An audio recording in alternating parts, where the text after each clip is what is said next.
These are questions that I get all the time. What's a penetration report? How do you read it? So Jason, that's going to be our probably our biggest one that we'll want to go over. And then I have Sure. other people that say, does it have a high cost? Um, is it limited in your targeting? Does it have a low response rate? Is it a time-consuming process?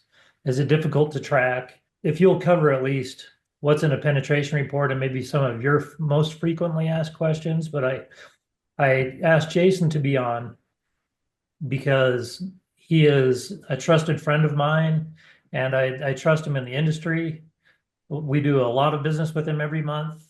We have probably 35 locations with him, I would think. So, I did ask him to come on and to fill in some of those questions and those blanks. And at the end, if it's okay with him, I'll just go ahead and open it up for Q&A. Yeah, absolutely. So, Yeah. So penetration report, right? What's a penetration report? Basically, what penetration reports are is taking your customer database and we execute like data hygiene to find the valid addresses. And then what we do is we also filter out businesses. For the auto repair industry, you're basically focusing on the residential addresses because that's where most of your customer base comes from. There are fleets out there, but we focus on the residential side of things. So what I do then is I take your valid customer database and we plot them on a map. So we find their carrier route with the valid addresses, plot them on a map, and then we pull how many customers you have out of that carrier route, and then how many homes are available in that carrier route. The other thing we also do is take a look at the number of homes you have customers from. So there's a difference between customer penetration and home penetration. Customer count is important to look at, but the makeup of a home could be different.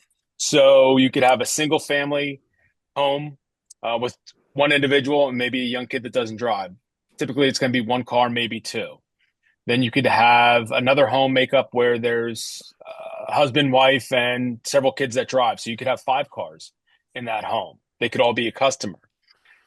When you're looking at the penetration reports, it's good to look at both customer penetration because it's the number of customers divided by the amount of homes in that carrier route that are available.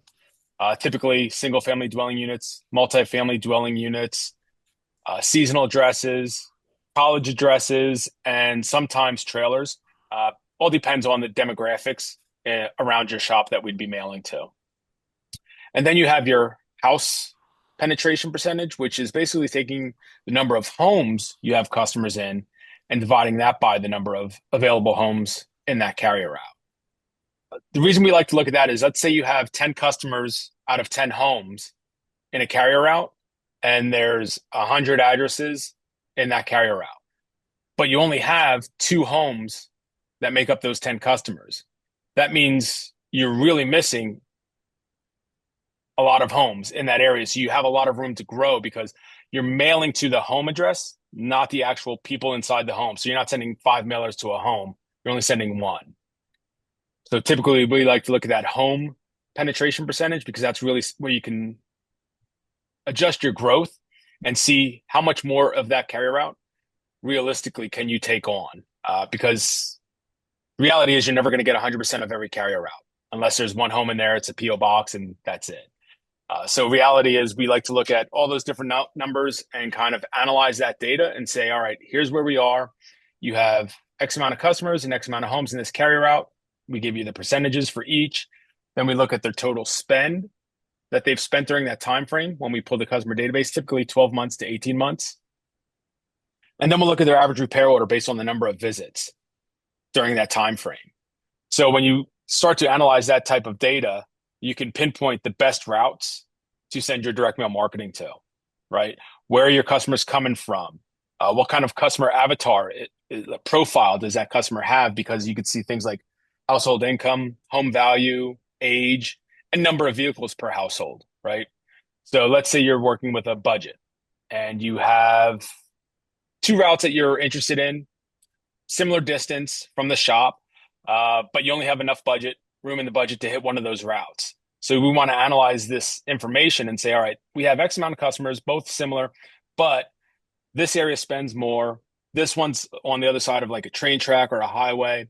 And this one has X amount more vehicles, multiple vehicles, so we can get more bang for our buck by sending it to these homes, than rather than sending it to the other carrier route where maybe 50% or more have one vehicle or no vehicle. Whereas the other route, 50% or more have two vehicles. So things like that we like to analyze. And then the other thing with that is taking your customer penetration or your house penetration. And again, going back to what's the realistic percentage you can have of that carrier route where you kind of max out. Most shops, we start at 11%. Once you hit 11% penetration percentage, we then take that carrier route and we move it down, stop mailing to it as often as we are, and maybe put it on like a maintenance mode where we mail it every 8 weeks or 10 weeks or 12 weeks instead of every month or every 6 weeks. Reason being is then we want to take another route that we're not mailing that has a decent percentage, but we haven't mailed to it yet, and move that one up into the regular mailings to try and get that percentage higher. And then we also want to look at routes that just aren't performing with very low penetration percentages that we've been mailing to. Analyze how long we've been mailing them, what the return investment is on those routes, and then maybe decide if we need to drop them and move other routes up that we haven't been mailing to and start pecking those areas too. So that's really the gist of the penetration reports. It's your customers within your market that you have been pulling customers from, just to find out what they're spending, where they're coming from, and what their demographic looks like, to build out a customer avatar to say these areas make the most sense because it's very similar demographics. Any questions about that, or does that make sense? All right, I think we're good. Is there enough time to do a demo? Yeah. I could pull it, if you don't mind, I'll take the screen over. Yeah, please do. Yeah. Is that on the bottom here? Share.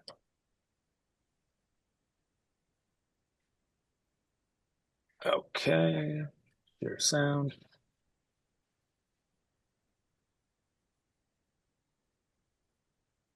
Okay, you guys can see my screen here?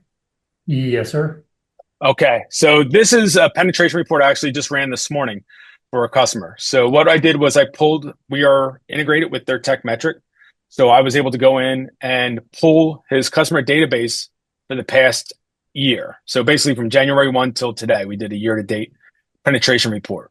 So we could see all the customers, and you could see in here we have bad addresses, missing information, stuff like that. So once we have this information, we get their total spend, their total visit count, their name, their address to city, state, and zip code. I then added into our portal, which has CAS certification, data hygiene, and it spits out valid addresses and bad addresses. And the bad addresses are very important because you can see obviously these here, they have no information whatsoever. But then when you have one like this, where there's clearly an address, it'll tell you like the street name is invalid. So we know why this comes up as a bad address. This is important to know because when you're putting in your data for not only just marketing purposes, but realistically marketing purposes, you want to be able to track your ROI. If you're not getting your customers' database, you're not going to be able to track what's working and what's not working as far as whatever you're spending your marketing dollars on, whether it's Google AdWords, SEO, social media, digital email, stuff like that, or direct mail marketing. You want to be able to track something. So having valid customer address information is very important for this stuff. Plus, if you want to remove current customers, we need to know which address it is that we're removing from the mailers if you want to suppress them out. Or if you want to send a retention mailer and say, hey, thanks for being a loyal customer, please enjoy this gift. We need a valid address for that. So I always send you back your bad addresses. I pull out the business addresses, like I was saying earlier, because we're not focused on the business addresses. We're focused on the residential because that's where you're going to make most of the money with the direct mail marketing. But I do show you how many valid business addresses you have. And then I give you back, your valid residential addresses.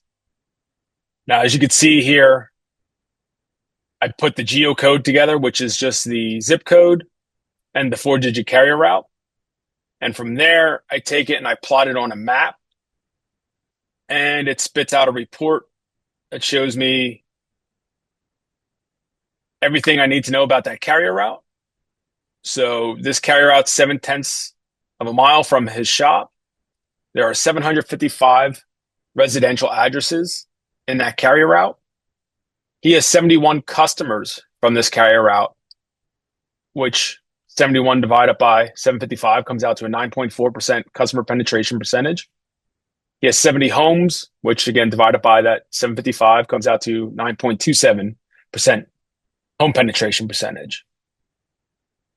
These 71 customers in this carrier route have spent roughly $85,000 for year to date. They had a total of 132 total visits from January 1 to date. So we take the total spend divided by the total visits, and we get the customer's ARO, or the ARO for that route, what that carrier route basically yields on every visit. And then I look at demographics inside those carrier routes, such as median home income, that's the middle number for that carrier route, median home value, percentage of homes with children, and then the number of vehicles per household. Again, focusing on these numbers here being higher than the one or no vehicle. Then we look at things like owner occupied. What percentage of those homes in that carrier route are owner occupied versus renter occupied? Reason being, there's nothing against renters, but they tend to be a little more transient. And with the auto repair industry, you want long-term customers, essentially, loyal customers. And if these people are bouncing around, they're probably just going to be coupon chasing. So we try to focus a little more on the owner occupied as well. But in today's market, that kind of gets skewed a little bit because it is so expensive to own a home, and spending, especially depending on what state you're in or what area you're in, could be a little tougher for people to own. It's cheaper for them to rent. So we don't weigh it as heavily as we did in the past, but it's still a good thing to look at. Then we look at married, spouse present. These are homes that have a married couple inside of the home. So that's another good thing to look at because that also helps drive the multiple vehicles. And then we just kind of totaled it all up for that area of where they had valid customers. I only use the valid carrier routes. I don't do like a 10-mile or 5-mile radius just to see where they're coming from. I basically take all your customers, take these carrier routes here and put them on the map to get this information. Any questions about the penetration report demo?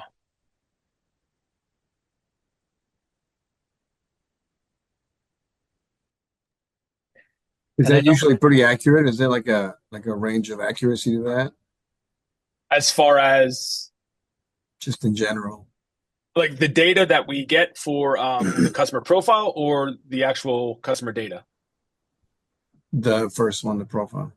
Oh, the customer profile. So yeah, household income, home value, number of vehicles per 100 children. Yeah, that's about as accurate as it's going to get. Everybody pulls basically the same data. It's all through Velasys and census based.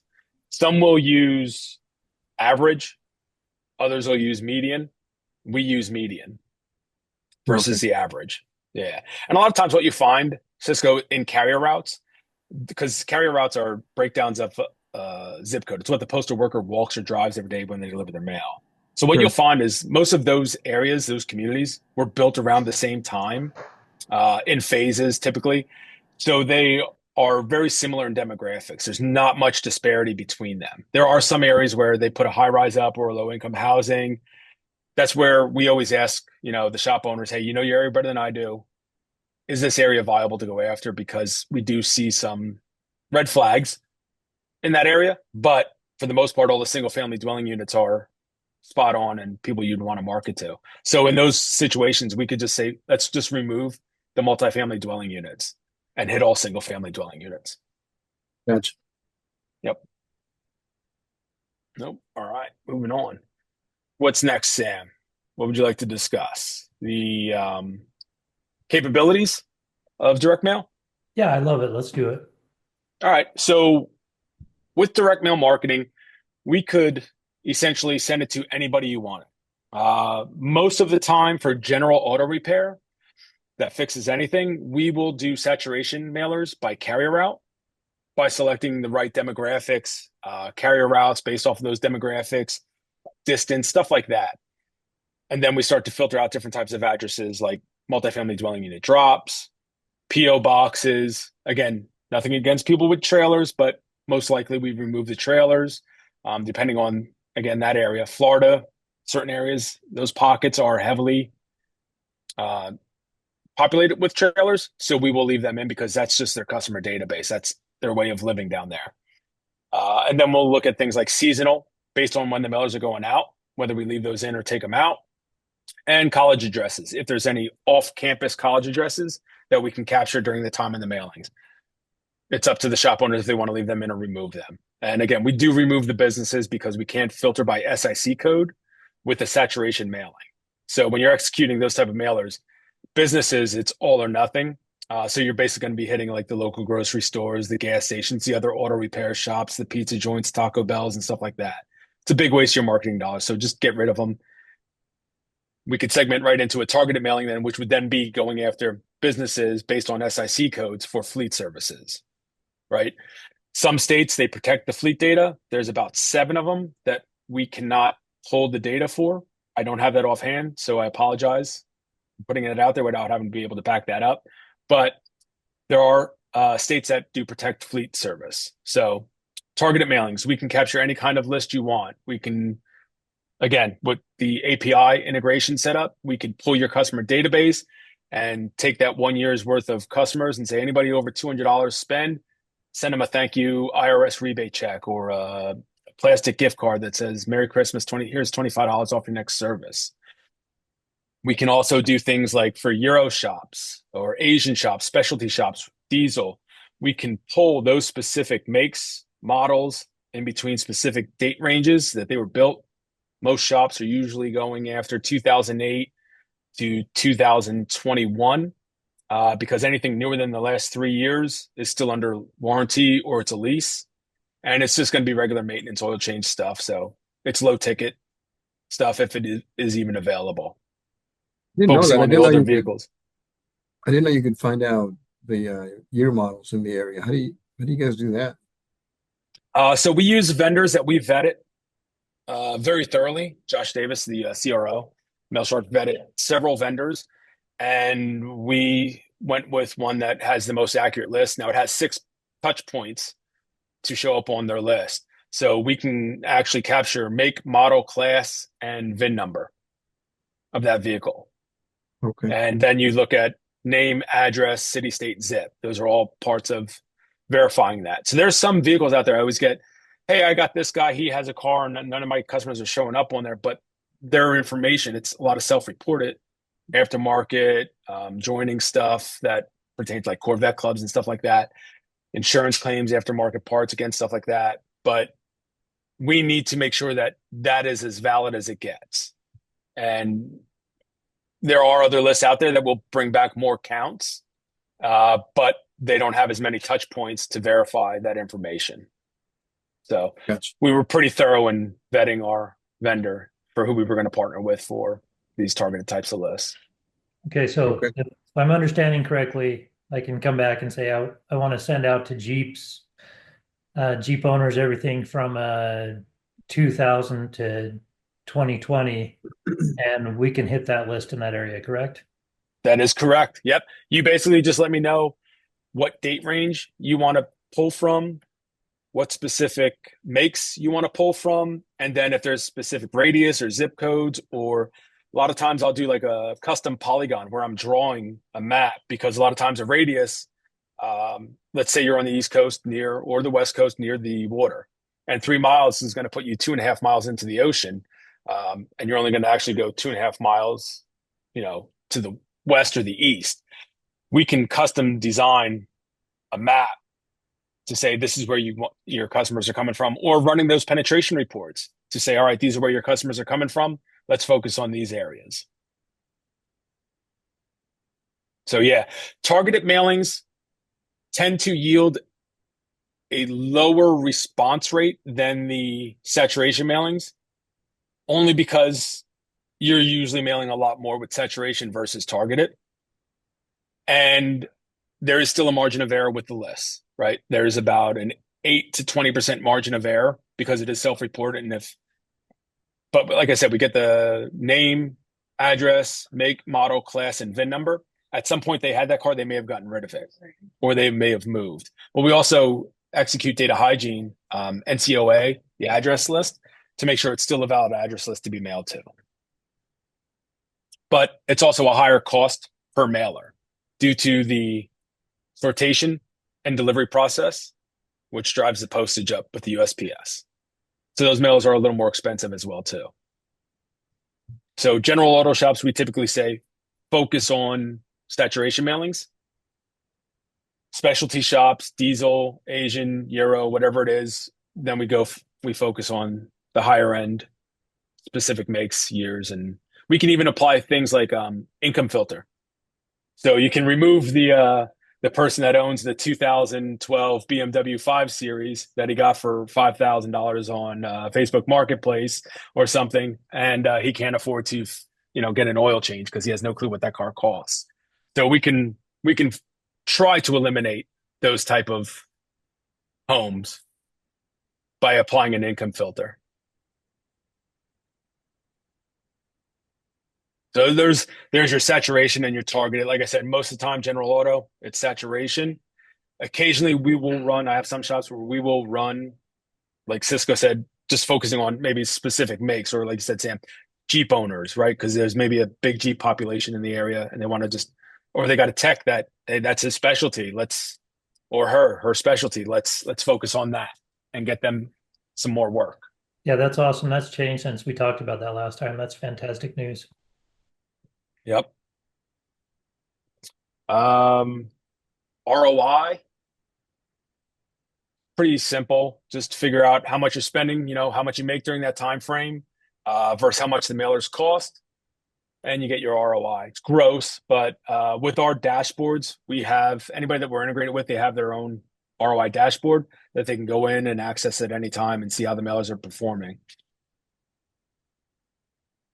And I believe most vendors have that are executing direct mail in some shape or form.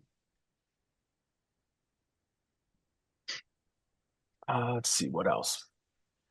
Hey, Jason, what other yes, other ma'am. ways are we tracking ROI, just like as far as direct mailers? Or other So ways we with could? direct mail, so there's a couple different ways to go about tracking your direct mail. One is a call tracking number, which I know Lee typically provides, depending on who you use, Shop Genie, whatever you're using out there, they will provide a call tracking number. If they don't, we do provide call tracking numbers for you to use. We use CallRail. Basically, it just sets up a dashboard where you can go in there, you can listen to any call that comes in off that number. Now, I don't like that for tracking purposes. To me, that's just a great training and educational tool to listen to those calls to see how the people at the front desk are handling them and if they're pushing to schedule those appointments. It does also show some response rate off that mailer, but the reality is when you get a mailer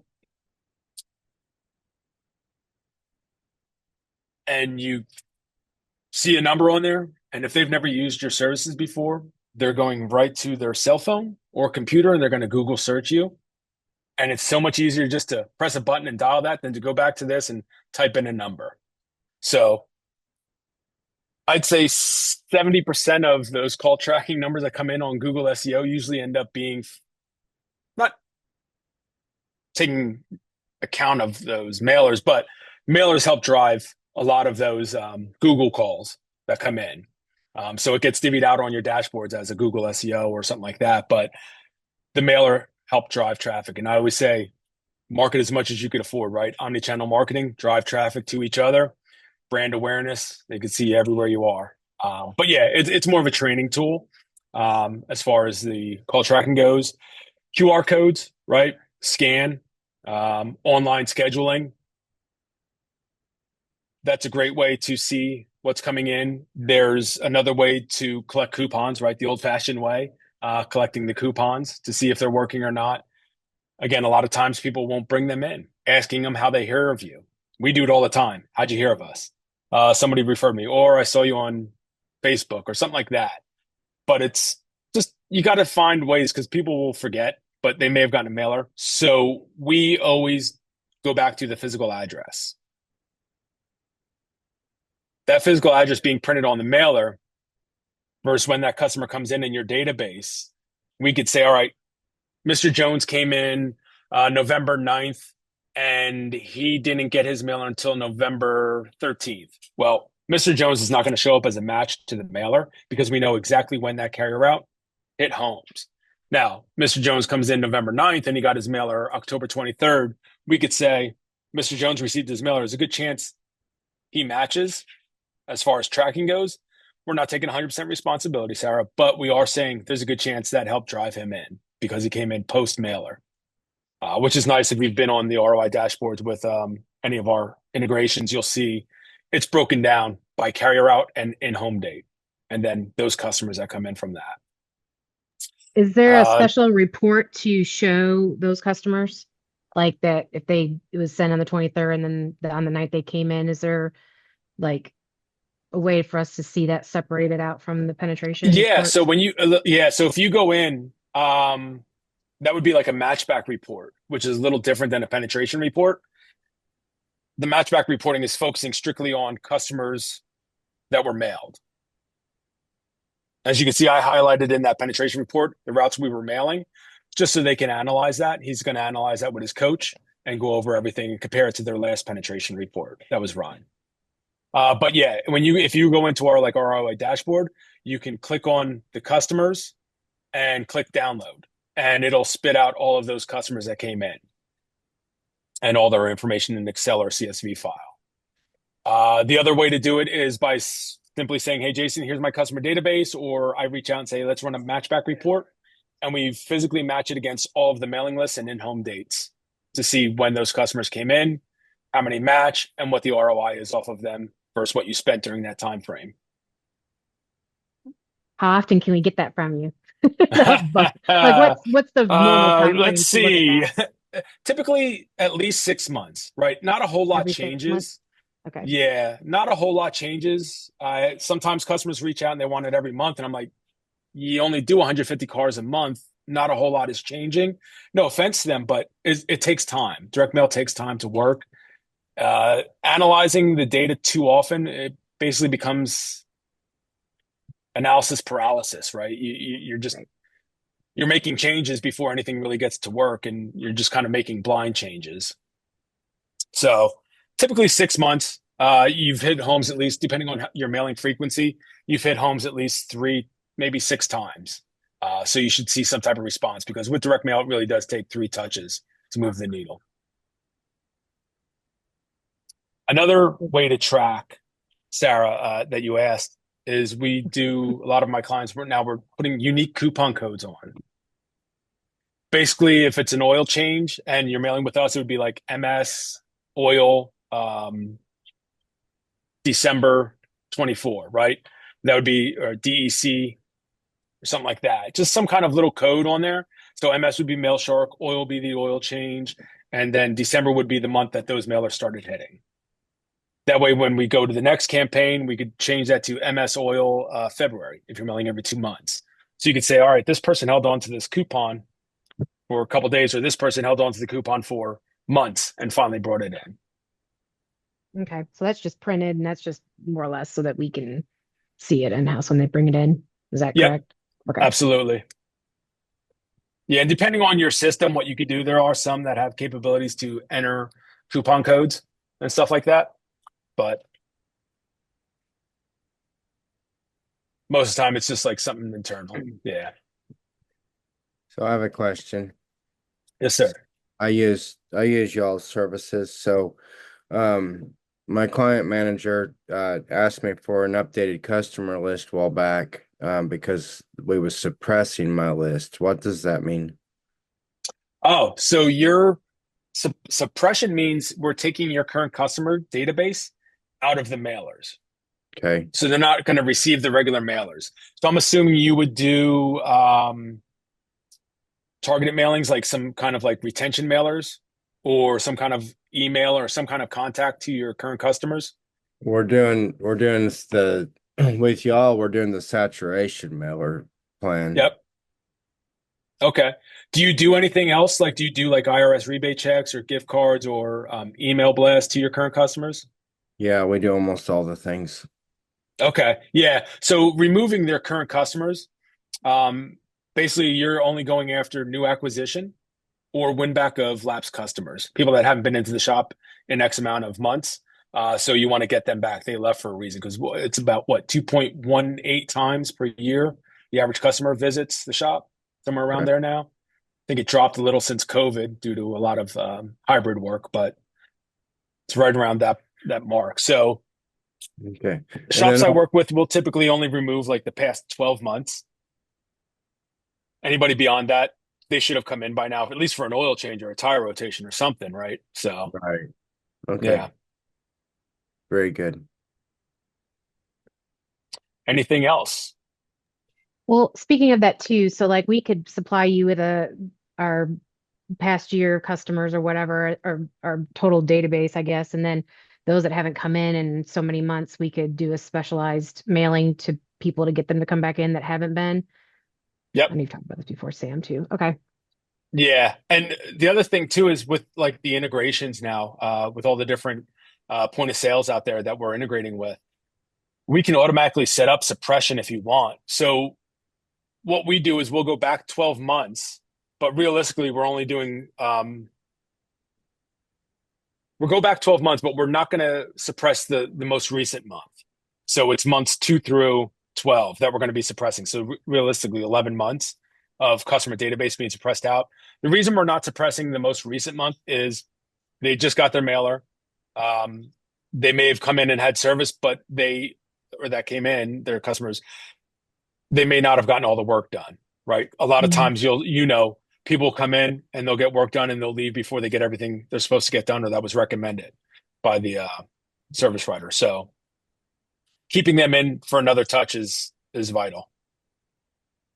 And then with the do not market list, if you check off customers on there, we can automatically remove them from receiving direct mail as well.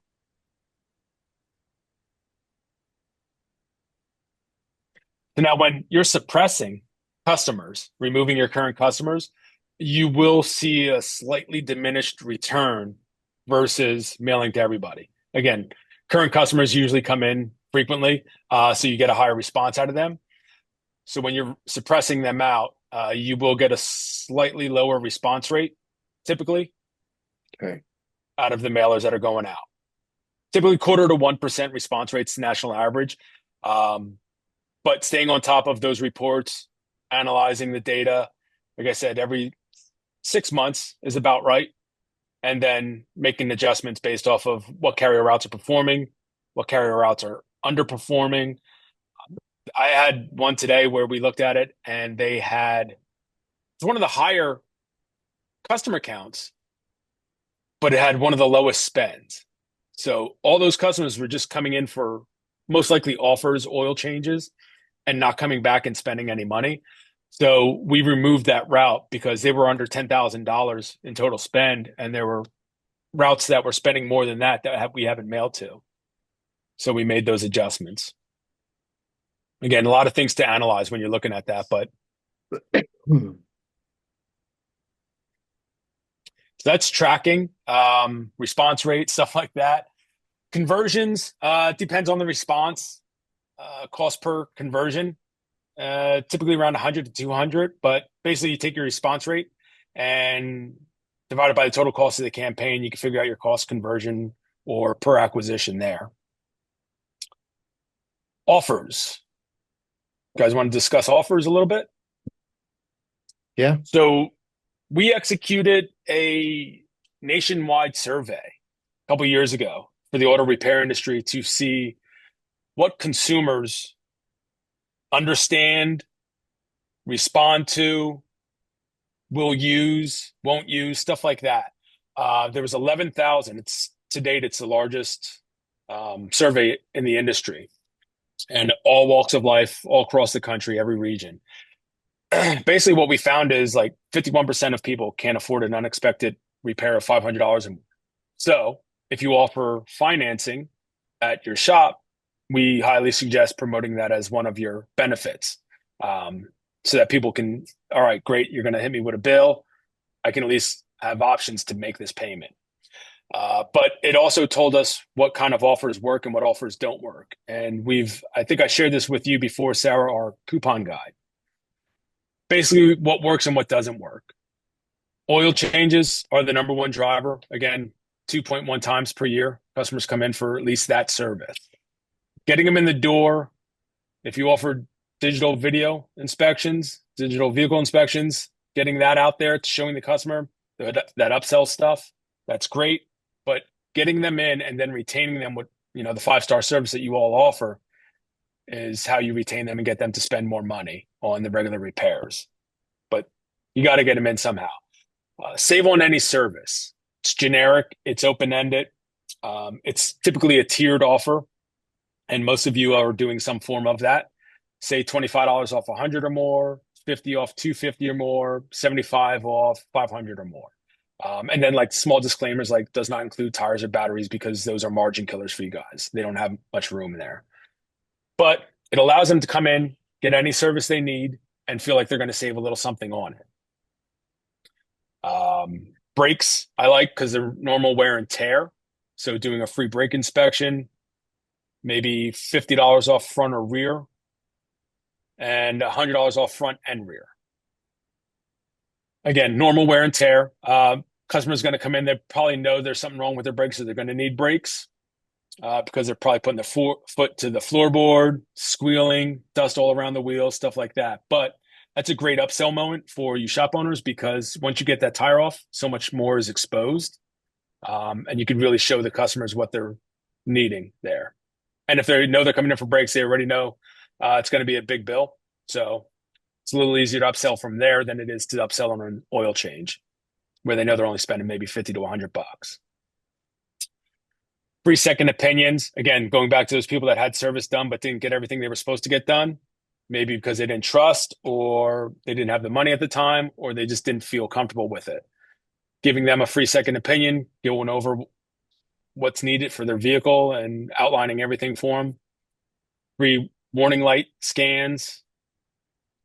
Just another way to get in there and see what's going on with the car, get a diagnostic run, and kind of give your customer the best service that they need and the information they need to make an educated decision to get that service. If you offer tires, buy 3, get 1 free, stuff like that. Most of the time, that's like co-op money. So if you have a special, you're running with Michelin or Cooper or whatever it is, you could throw their logo on there. You can get your ad fund dollars, get you paid for promoting their services. And a lot of times I think they have like credit card offers and stuff like that, gift cards that they do. So we could put that out there as well too. Try to avoid things like flushes, belts. It's niche-y. The common consumer, and I always try and act like you're marketing to me, who knows nothing about cars, because I don't know how often I should have a flush done. I don't understand the cost of a flush to know whether that's a good deal or a bad deal. Again, that's where you upsell at the front desk. But again, a lot of time and money was spent on consumer research to understand what works and what doesn't work.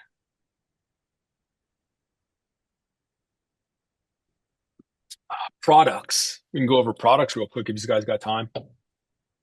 We do offer about 14 different products you could use for direct mail marketing. The regular oversized postcard is the one that most vendors use for the direct mail. It comes down to 3 key things, right? The offer. It's got to be appealing. It's got to move the needle. It's got to make them get off the couch to make that call or schedule online. The design, it's got to be aesthetically pleasing, and the mailing list, right? You got to have the right mailing list. So that offer, everybody knows Bed Bath & Beyond, the big 20% off any item, right? It's a needle mover because it's an aggressive offer. But with us in the auto repair industry, the plastic postcards stand out in the mailbox. Customers get those. They feel that immediate quality difference between everything else that they're holding in their mail. Plus, they have little pop-out gift cards, easy to redeem, and they have staying power. Or you could put key tags on there. So they have their keys in their hand. Obviously, that's when they're going to know something's wrong with their car. Your advertisement's right there, letting them know, hey, we got you. Give us a call. Magnet postcards also are a great product for staying power, especially around July, August. You put like a local sports football schedule on there. People are going to hang that thing up for 3.5, 4 months out of the year. Basically, you are a billboard inside that person's home, advertising. Every time they're in and out of the refrigerator or in the kitchen, they're going to see you. Calendars are good too in the beginning of the year, end of the year to put on there because, again, staying power. It's what you want to help drive that brand. When something goes wrong, they automatically think of you without even realizing why they're doing it. And then again, we have interactive scratch-off postcards, stuff like that. It's fun. It's gimmicky. Allows people to interact with your brand about 7.5 seconds longer than they would any other product. Make people winners. Got to make them a winner of something. Can't make them a loser. So typically small stuff like $10 off the service, or depending on what level you're at with your vendors, maybe free wiper blades or something like that with an inspection or something. So, but yeah, those are the most important ones that really move the needle with the auto repair industry. Any questions about that stuff? Nope, it's all good stuff. All right. Actually, Excellent. I do have a question. Can you, how customizable can you do, like I know we had asked, or we had talked about doing like the scratch offs and we wanted them like specifically placed and things like that. And I know that that was something that we weren't able to do the way we wanted to do it. Like how customizable can we get? Or is there just like I've got your media kit obviously and I can go through there and Yeah. things like that. You guys got a lot to So offer, but like if we want to do something yeah. super custom. Yeah. So what weren't you able to do, Sarah? We wanted to do on our last mailer, we wanted to do 5 coupons and we wanted the 3 middle ones to be scratch up like unwrap your gift. Okay. Yeah. Gotcha. But So we weren't sorry able about to that. do Yes. That's okay. It can only have one scratch off. Okay. We're not like the auto sales industry, the dealerships where they have like, scratch to reveal 3 keys, stuff like that. Ours is built out for one scratch off. Okay. But you can say you're mailing 25,000 pieces. You could put 25,000 different prizes under there. It's variable data. I don't recommend it. I recommend a handful. And out of that, split them evenly, and then maybe like a handful of maybe grand prizes, like free oil changes for a year or something like that, right? But then take the rest and the rest of the offers, like 3, 4 offers, and divide them evenly amongst the routes. Okay. Well, and if Yeah. we see something that like out and about from different places that's different than what we typically see, can we just bring it to your attention? You'll just let us know if you can or can't do it, obviously, right? Oh yeah, absolutely. It never hurts Okay. to ask, right? Because you don't know until you ask. That's the way I look at it. Right. And depending on what it is, we've presented options to Brian and the team here at MailShark to see if it's something that there's a bigger opportunity for that other people would be taking advantage of it. For instance, like our plastic, we have different die cut options. 1 postcard pop out, 2 postcard pop outs, 1 postcard pop out, 1 key tag, 1 postcard pop out, 2 key tags, 3 coupon pop outs, 4 coupon pop outs. So based off of that, depending on what interest there is, we may go out and get different die cuts for the plastic, depending on, what the feedback is from customers. See if whether it's financially makes sense or not. Thanks. Yeah, you're absolutely. What do you think, Sam? Think we got everything covered for the direct mail side, penetration reports and stuff like that? Yes, sir. Anything you might be I didn't touch on? No, I think you're absolutely spot on. So as y'all are thinking about the offers that you want to offer, hit me up, and then I can talk directly with Jason about making it fit on print, and we can get creative. You know, if we have one scratch off opportunity, then that's when we come in as the design, the offers that we're offering, the demographic reports. We pull through the SWOT analysis and all that kind of fun stuff. A lot of this information you already have at your fingertips, and so let's use it. Jason, he's fantastic at knowing what is big picture. It's really important to know what are people buying on in similar demographics as your auto shop. And so Jason is awesome as far as that information goes. He loves to share what's going on in other parts of the country, what's going on in other cities, what's trending, what's working. And then with your little niche, if you're just Euro, if you're just Asian or whatnot, even if you just do Volvo, that's stuff that we can work in with the parameters that Jason gives us. So I greatly appreciate it, especially the brand specificity. I thought we were off the table with that, but now it's back on the table. I'm loving that, Jason. Absolutely. So Appreciate the kind words. yeah, does anyone have any other questions for us? Okay, as you do, go ahead. We're gonna release this to everyone. We're gonna release it as a recording. So if you want to go back, especially and rewatch, I know there was a lot in that penetration report portion. If you want to rewatch that, then I'll send that out later today. But if you have any questions on it, go ahead and reach out to me. You can also reach out to Quinn as well, like I mentioned. But thanks, Jason, for coming on today. You're a great partner. We love you to death. And we'll be sending this out later today. Thanks, Sam. Appreciate it. Thanks, Love working Jason. with you guys too. Thank you. You all everyone. enjoy the rest of your day. So yeah.